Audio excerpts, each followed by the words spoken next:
Welcome back. We're going to go live now to Larimer County, where Governor John Hickenlooper is talking about the High Park fire. Simultaneously, I think 18 structures have been burned that we know about.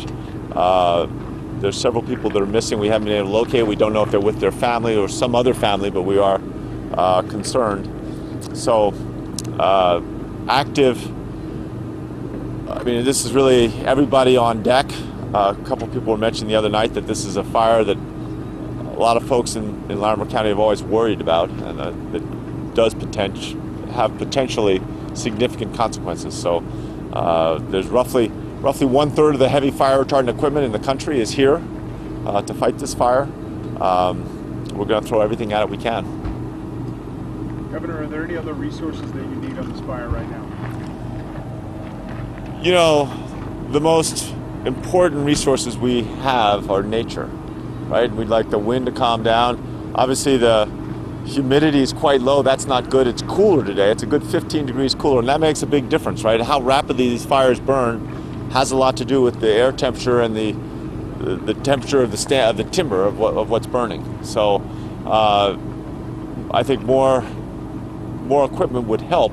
But when this wind is blowing, our ability to stop a fire of this size when there's wind, when the wind gets up over about 15 or 20 miles an hour, the retardant doesn't work. It disperses in the air before it even gets to where it's supposed to do good. Plus, it puts the tankers and the helicopters at risk.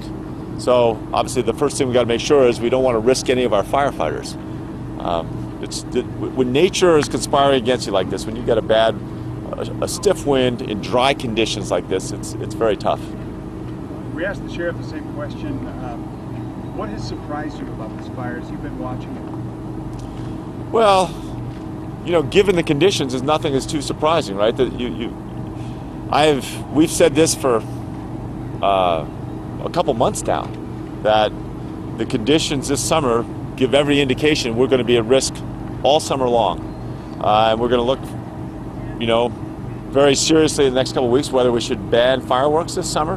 4th of July, is this one of those summers where we have to take really extraordinary precautions and try to do everything we can to make sure we limit the possibility of a fire starting? Because once they start, if there's high wind conditions, again, our responses are very limited.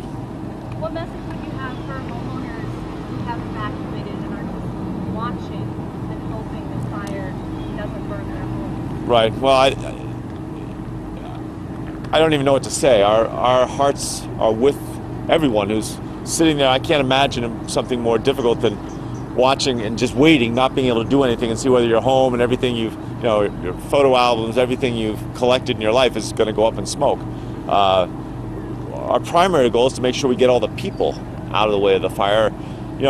It is a terrible thing to have people hearing about their homes. So it's 1,000 times worse to have someone missing. And our focus right now is to make sure the evacuations we're going house to house to make sure that we get people out of harm's way as much as humanly possible. Our hearts are out. We'll do everything we can at the evacuation centers to try and comfort and reassure those folks. They can't do anything. All they can do is wait. What's your plan for the rest of today?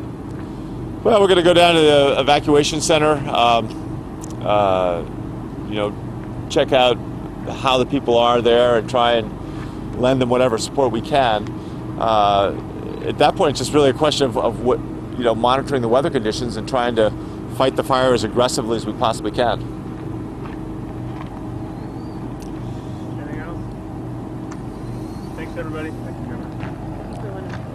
Governor John Hickenlooper there talking. All right, you were just listening to Governor John Hickenlooper up there in Larimer County, where the High Park fire is burning, learning some new details in that brief press conference there. The governor calling this all hands on deck situation in Larimer County as crews battle this fire. He's really saying that the worst fears of officials statewide are really coming into fruition here, and that 1/3 of heavy fire equipment for the country is right here in Colorado helping fight this fire. Also, a major thing that he just talked about, in the next few weeks, he's going to be considering coming up with a fireworks ban. That's really big news for a lot of people in this area as crews continue battling this High Park fire. We'll have the very latest coming up right after the break. Stay right there.